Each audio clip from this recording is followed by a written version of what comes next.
পেঁয়াজের সঙ্গে ঘরোয়া কয়েকটি উপাদান মিশিয়ে একবার আপনার মুখে লাগান, আপনার মুখ থেকে মেস্তাসহ সকল কালো দাগ চিরতরে দূর হয়ে যাবে।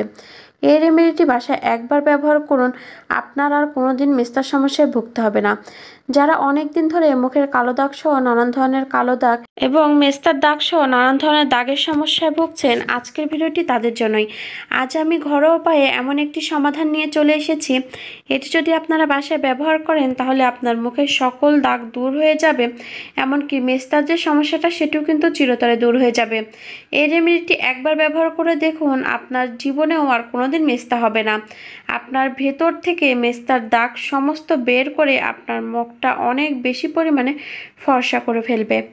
এই রেমেডিটি বানাতে কিন্তু বাজার থেকে আলাদা করে কিছু কিনে আনতে হবে না, বাসায় পাওয়া যায় এমন কিছু উপাদান দিয়ে কিন্তু এই রেমেডিটি আমি বানিয়ে দেখিয়েছি। যারা অনেক দিন ধরে বাজার থেকে নানান ধরনের ক্রিম কিনে কিনে বিরক্ত হয়ে গিয়েছেন, কিন্তু মেস্তার সমস্যাটা একদমই যাচ্ছে না, বরঞ্চ বারবার আরও কঠিনতমভাবে ফিরে আসছে, তাদের জন্য কিন্তু আজকের ভিডিওটি যদি আপনারা সম্পূর্ণ দেখেন তাহলে আপনার মেস্তা নিয়ে আর কোনো দিন কোনো চিন্তা করতে হবে না। কোনো রকম কোনো ক্রিম ছাড়াই মেস্তার সমস্যা কিন্তু দূর করতে পারবেন। তো এখানে দেখতে পাচ্ছেন আমি কিন্তু একটা মিডিয়াম সাইজের পেঁয়াজ নিয়ে নিয়েছি। পেঁয়াজটা যেটা করতে হবে, তার আগে যেটা নিয়ে নিব সেটা হলো একটা বাটি। তো এখানে কিন্তু আমি ছোট্ট একটা বাটি নিয়ে নিয়েছি, আর তারপরে যেটা নিয়ে নিয়েছি সেটি হলো পেঁয়াজ। এখানে আমি যে পেঁয়াজটা নিয়ে নিয়েছিলাম সেই পেঁয়াজটা কিন্তু আগের থেকেই ধুয়ে তারপরে কিন্তু খোসা ছাড়িয়ে নিয়েছি।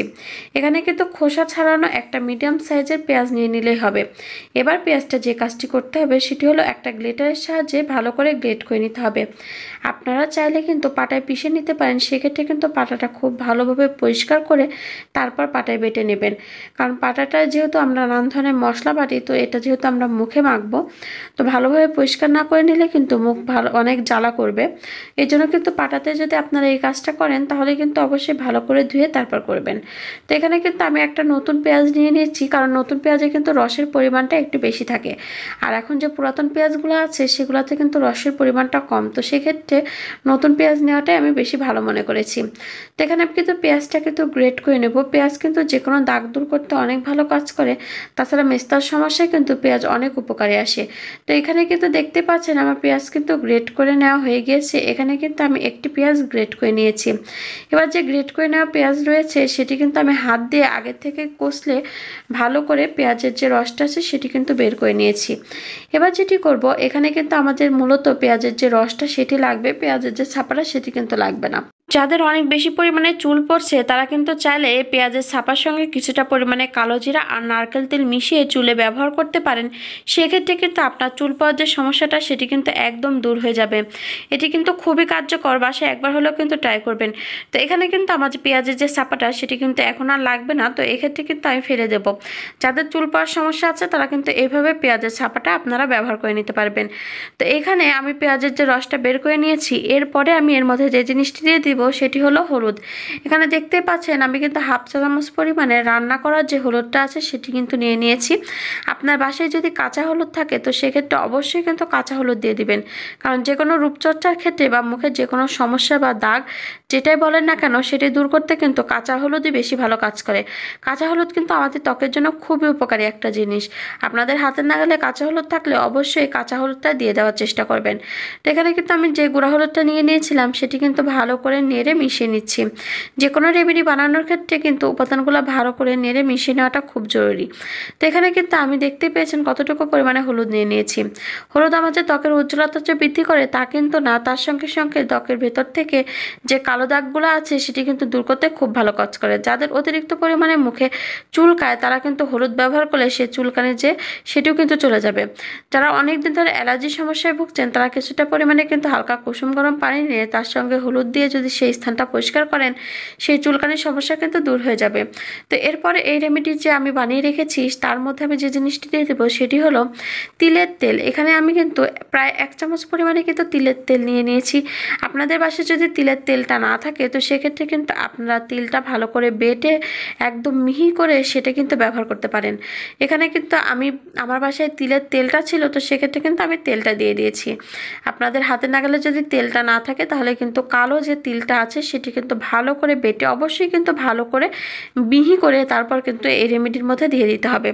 তো এখানে কিন্তু আমি যে তেলটা দিয়ে দিয়েছিলাম সেটি দেওয়ার পরে কিন্তু আবার ভালো করে নেড়ে চেড়ে উপাদানগুলো আমি ভালো করে কিন্তু মিশিয়ে নিচ্ছি। সবগুলো উপাদান না মিশলে কিন্তু এই রেমেডিটি 100% কার্যকারিতা পাবে না। সবগুলো উপাদান যখন এক অন্যের সঙ্গে মিশে যাবে তখনই কিন্তু এই রেমেডিটি 100% কার্যকরী হবে। তো এখানে কিন্তু আমি কিছু সময় নাড়ার পরে এই রেমেডিগুলো কিন্তু একদম একে অন্যের সঙ্গে মিশে গিয়েছে। এবার কিন্তু এর মধ্যে আমি আরও একটা জিনিস দিয়ে দিব, আর সেই জিনিসটা কিন্তু আমাদের ত্বকের জন্য খুবই উপকারী। তো সামনে যেহেতু শীত বা অলরেডি কিন্তু শীত পড়া শুরু হয়ে গেছে, এই সময়টা কিন্তু ত্বকটা অনেক বেশি রুক্ষ হয়ে যায়, আর ত্বকের রুক্ষভাব দূর করতে কিন্তু ভ্যাসলিন খুব ভালো কাজ করে। অনেকের ক্ষেত্রে দেখা যায় যে যে স্থানটাতে মেস্তা হয়েছে সেই স্থানটাতে কিন্তু অনেক বেশি খসখসা হয়ে থাকে। এটা কিন্তু সবার ক্ষেত্রে হয় না, অনেকের ক্ষেত্রে দেখা যায় যে মেস্তার স্থানটা খসখসা হয়ে থাকে। তো সেক্ষেত্রে যদি কিছুটা পরিমাণে ভ্যাসলিন এই রেমেডি বানানোর সময় যদি মিশিয়ে দেন, তো সেক্ষেত্রে কিন্তু সেই খসখসা ভাবটা একদম চলে যাবে, ত্বকটা কিন্তু একদমই রুক্ষ হবে না, বরং ত্বকটা ভিতর থেকে অনেক বেশি সফট হবে। এখানে আপনারা যে কোনো কোম্পানির যে কোনো ধরনের ভ্যাসলিন বা মেরিল যেটাই বলেন না কেন সেটি কিন্তু আপনারা নিয়ে নিতে পারেন। এখানে কিন্তু আমি খুবই সামান্য পরিমাণে নিয়ে নিয়েছি, আর এটা যেহেতু একটু চিটকে বা তেল চিটচিটে ধরনের হয়ে থাকে সেক্ষেত্রে কিন্তু এটি দেওয়ার পরে খুব ভালো করে কিন্তু মিশিয়ে নিতে হবে। ভালো করে না মিশলে কিন্তু এটি ভালোভাবে কাজ করবে না। তো এই পর্যায়ে কিন্তু আপনারা দেখতে পেয়েছেন আমি কিন্তু চামচের সাহায্যে খুবই কম পরিমাণে কিন্তু এখানে ভ্যাসলিন দিয়ে দিয়েছি। এখানে কিন্তু ভ্যাসলিনের পরিমাণটা অবশ্যই কম রাখতে হবে, এখানে কিন্তু ভ্যাসলিনটা অত বেশি লাগবে না। তো ভ্যাসলিন দেওয়ার পরে কিন্তু আমি যে বাকি উপাদানগুলো দিয়েছিলাম সেটির সঙ্গে কিন্তু ভালো করে মিশিয়ে নিয়েছি। এরপরে কিন্তু এর মধ্যে আরও একটু উপাদান দিয়ে দিতে হবে, আর সেই উপাদানটাও কিন্তু আমাদের ত্বকের জন্য খুবই উপকারী। এরপরে আমি এর মধ্যে কী উপাদান দিব সেটাও কিন্তু আমি আপনাদেরকে বলে দেবো। তার আগে বলছি, মেস্তা কিন্তু কোনো ছোঁয়াচে রোগ না, কিন্তু মেস্তা হলে অনেক বেশি যে ঘাবড়ে যান, ঘাবড়ে গিয়ে বাজার থেকে যে কেমিক্যালগুলো ব্যবহার করেন সেটা কিন্তু কখনোই করবেন না। মেস্তা যদিও বা ত্বকের সৌন্দর্য নষ্ট করে, সেক্ষেত্রে কিন্তু এটা নিয়ে ঘাবড়ানোর কিছু নেই। ঘরোয়া এরকম কিছু টোটকা আছে যেটি ব্যবহার করলে কিন্তু মেস্তার সমস্যা থেকে আপনারা চিরতরে মুক্তি পেতে পারেন।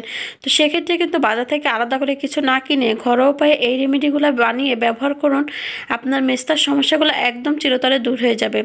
তো এই পর্যায়ে কিন্তু এর মধ্যে আমি যে জিনিসটি দিয়ে দিচ্ছি সেটি হলো চিনির যে পাউডার বা চিনির যে গুঁড়াটা সেটি। এখানে চিনির গুঁড়া দেওয়ার পরে কিছু সময় নেড়ে নেড়ে দেখবেন এর কালারটা কিন্তু অনেকটা চেঞ্জ হয়ে যাবে। যখন এর কালারটা চেঞ্জ হতে থাকবে বা এটি ক্রিমি ক্রিমি একটা ভাব চলে আসবে, তখন বুঝে নেবেন আপনার রেমেডি কিন্তু প্রায় তৈরি হয়ে এসেছে। তো এখানে কিন্তু দেখতে পাচ্ছেন আমরা যে রেমেডিটা বানিয়েছি সেটি কিন্তু রেডি হয়ে গিয়েছে। এবার কিন্তু এর ব্যবহার বিধি আপনাদেরকে আমি বলে দেব। এটি ব্যবহার করার আগে কিন্তু ছোট্ট একটা পদ্ধতি ব্যবহার করতে হবে, সেই পদ্ধতি না মানলে কিন্তু আপনার যে মেস্তার সমস্যাটা সেটি কিন্তু একদমই জানবে না। তো সম্পূর্ণ কিছু জানতে হলে অবশ্যই ভিডিওটি পুরোপুরি দেখতে হবে, পুরোপুরি না দেখলে কিন্তু আপনারা কিছুই বুঝতে পারবেন না। তো এখানে আমরা যে রেমেডিটা বানিয়ে রেখেছিলাম সেটি মূলত যেটি করতে হবে সেটি কিন্তু গোসলের আগে ব্যবহার করতে হবে। তো গোসলের আগে আপনারা বা দিনের যে কোনো সময় যখন আপনার ত্বকটা অনেক বেশি পরিমাণে রেস্টে থাকে বা আপনি রেস্টে থাকেন সেই সময়টা কিন্তু এই রেমেডিটি লাগিয়ে নিতে হবে, অথবা আপনারা চাইলে কিন্তু এই কাজটা রাতেও করে নিতে পারবেন।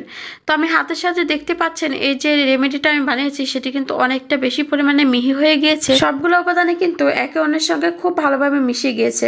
তো এই পর্যায়ে রেমেডিটি আমি ঠিক যেভাবে হাতের উপর অ্যাপ্লাই করে দেখিয়ে দিচ্ছি আপনারা সেমভাবে কিন্তু আপনার মুখে অ্যাপ্লাই করে নেবেন। আর এটি ব্যবহার করার আগে অবশ্যই কিন্তু আপনার যে স্থানে মেস্তাটা হয়েছে বা যে স্থানে আপনি এই রেমেডিটি লাগাতে চাচ্ছেন সেই স্থানটা কিন্তু হালকা কুসুম গরম পানিতে ভালো করে পরিষ্কার করে তারপর শুকিয়ে নিয়ে কিন্তু এই রেমেডিটি লাগাতে হবে। আমি ঠিক যেভাবে আলতো হাতে মাসাজ করেছি সেমভাবে কিন্তু আপনার যে স্থানটাতে মেস্তার সমস্যা হয়েছে বা যে স্থান থেকে আপনি মেস্তা বা কালো দাগের সমস্যাগুলো দূর করতে চান সেই স্থানটাতে কিন্তু এভাবে দিয়ে রাখবেন। এভাবে বেশ কিছু সময় রেখে দেওয়ার পরে আপনারা যে নর্মাল পানি আছে সেটি দিয়ে কিন্তু পরিষ্কার করে বাসায় রেগুলার ব্যবহার করার যে ক্রিমটা সেটি ব্যবহার করে নেবেন।